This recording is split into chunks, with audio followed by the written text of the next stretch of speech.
가스레인지는 켜는 것만으로도 유해 기체가 발생합니다. 그냥 켜는 것만으로도 이산화질소가 발생을 해요. 초중고등학교 급식 종사자 조사해 봤더니 약 32%가 폐 이상 소변을 받습니다. 하루 종일 계속 그런 유증기에 노출돼 있잖아요. 고체 연료가 작은 이런 소형 연료 있잖아요. 여전히 가정에서도 많이 쓰고 있다는 거죠. 근데 문제는 뭐냐면 를 주원료로 쓰는 고체 연료가 치명적이다라고 보시면 됩니다.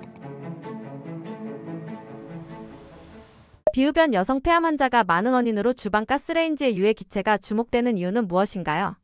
일단은 좀 안타까운 현실은 최근에 조사에 따르면 우리나라 폐암 환자, 남자들의 경우에는 상당수가 흡연자입니다. 그러니까 남성분들이 폐암 환자면 대부분 흡연자일 가능성이 크다라고 이제 보시면 되는데, 특이하게도 여성들은 그렇지가 않았습니다. 폐암 환자의 90%가 비흡연자입니다. 너무 특이하잖아요. 그래서 이런 원인들을 계속 찾고 있었는데 그중에 원인 중에 하나를 특유의 주방 문화로 좀 꼽고 있습니다. 일단 가스레인지가 하나의 또 원인일 수 있는 건데요. 그 무슨 얘기냐면, 그러니까 가스레인지랑 전기레인지 두 가지 다 주의할 게 있는데요.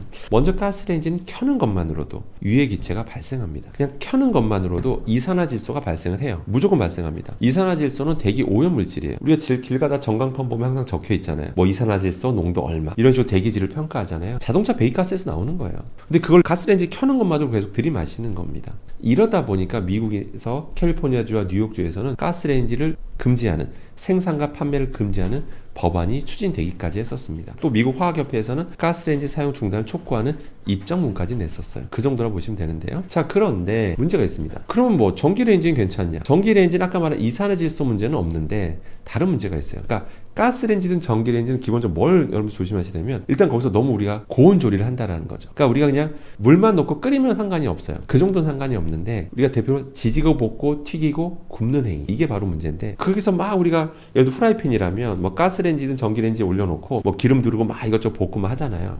그런 과정에서 유증기가 초미세 입자 형태로 막 날아가고요. 그 다음 각종 분해 생성물들이 또 공기 중 날아갑니다. 그런 게 다 우린 초미세 먼지라고 불러요. 그런 것들을 요리하신 분들은 그걸 다 들이마시게 됩니다. 그러다 보니까 폐에 안 좋겠죠. 그럼 이게 제가 그냥 추정이냐? 그렇지 않습니다. 안타깝게도 우리나라 급식 종사자분들을 최근에 조사했었어요. 초중고등학교 급식 종사자 조사해 봤더니 연령대도 굉장히 다양했거든요. 그런데 약 32%가 폐 이상 소변을 받습니다. 만약 연령대를 높은 연령대 한정했다면 훨씬 더 높았을 겁니다.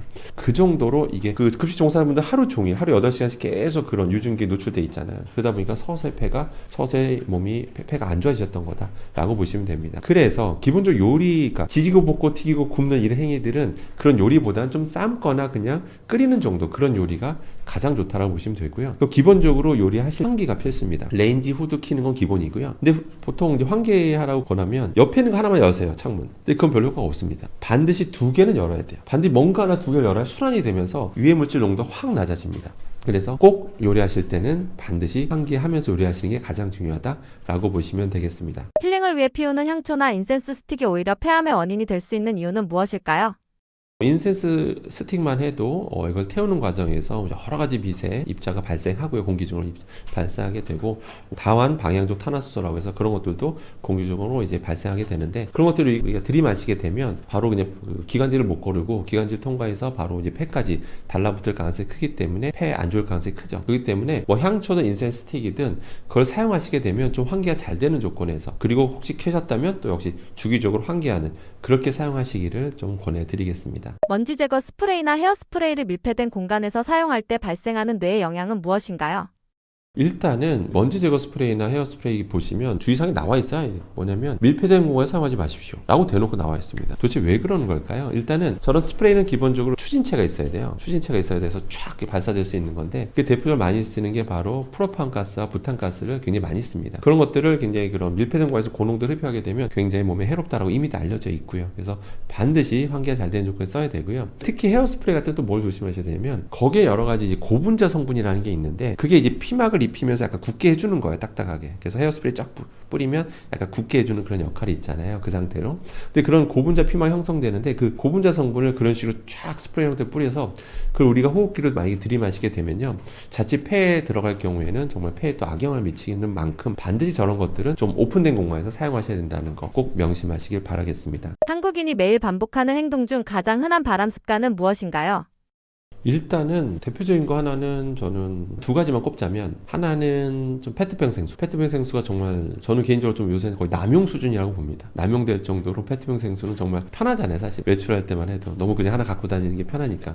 그래도 오늘 제가 하나 자랑하고 싶은 건, 제가 저렇게 저도 이렇게 텀블러 들고 다닙니다. 마찬가지로 가급적이면 텀블러 좀 들고 다닐 습관이 제일 좋고요. 아까 말씀 페트병 생수 같은 경우는 미세 플라스틱으로서 자유로울 수가 없습니다. 지금 미세 플라스틱에 대한 독성 연구가 좀 굉장히 활발하거든요. 이미 뭐 미세 플라스틱 많이 먹었을 때 장내 미생물군에 교란시킨다는 실제 임상 사람 실험 결과까지 있습니다. 사람과 실험해 본 거예요. 저런 실제로 사람을 편하게 생활하라고 한 다음에 저런 플라스틱 사용량과 특히 페트병 생수 이런 것 사용량과 이제 변을 분석해서 실제 장내 미생물의 변화가 있나 봤더니 실제 장내 미생물군의 변화까지 유발하는 것까지도 밝혀졌습니다. 그러니까 한두 번 먹었다 해서 걱정할 필요는 없지만 지속적으로 너무 습관처럼 과량 섭취하는 거는 조심할 필요가 있고요. 게다가 혹시라도 그 페트병 생수가 제대로 관리가 잘 안 됐다면, 아까 정보를 대놓고 얘기했잖아요. 직사광선에 오래 노출되면 이런 알데히드류 같은 발암류들이 나올 수가 있다고 말했지 않습니까? 자, 여러분이 드시는 그 페트병 생수 얼마나 관리가 잘 됐을지 아무도 장담할 수가 없겠죠. 그렇기 때문에 가급적이면 환경을 생각해서라도, 또 저렇게 너무 플라스틱, 너무 이게 배출량이 너무 많다 보니까 환경 문제도 심각하거든요. 100% 재활용되는 것도 아닙니다. 그렇기 때문에 가급적이면 페트병 생수 사용을 조금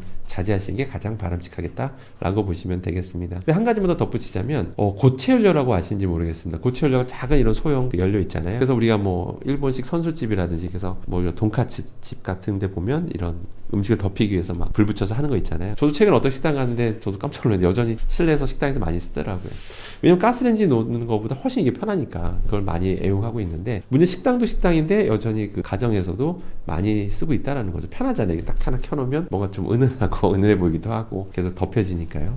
근데 문제는 뭐냐면, 여전히 메탄올을 주원료로 쓰는 고체 연료가 쓰는 게 불법이 아니라는 겁니다. 일단 메탄올이라는 게 뭐냐면, 소주잔에 한 5분의 1만 담아서 제가 원샷을 하면 저는 실명합니다. 영구 실명합니다. 그 정도로 독성이 강한 게 메탄올인데, 메탄올 증기 형태로 들이마셔도 똑같습니다. 들이마셔도 시신경에 치명적이다 라고 보시면 됩니다. 얼마나 치명적이길래 유럽에서는요, 아주 예전에 자동차 워셔액에서는 못 쓰게 했어요. 자동차 워셔액에서는 아예 메탄올 못 쓰게 했습니다. 근데 우리나라는 2018년이 돼서야 자동차 워셔액에 메탄올을 못 쓰게 됐어요. 그래서 지금 다 에탄올로 바뀌었습니다. 그 정도로 독성이 강하기 때문인데요. 그런데 고체 연료에 대해서는 아직 규정이 없습니다. 왜냐면 고체 연료에 대해서는 당연히 밖에서 쓰는 거겠지라고 생각하는 것 같아요. 정부 관계자도. 밖에서 쓰는 거니까 밖에서 쓰는 것까지 문제 삼을 필요 없다라고 생각하는 것 같습니다. 근데 그 고체 연료 태우게 되면 이게 타기 전에 휘발하는 메탄올들이 있어요. 증기 형태로. 특유의 막 향이 있을 텐데, 저도 옛날에 식당 갔다가 저도 한번 당했던 적이 있는데, 누가 그걸 킨 거예요. 딱 켰는데 거기 앞에 앉았던 사람들이 정말 모든 그 6명이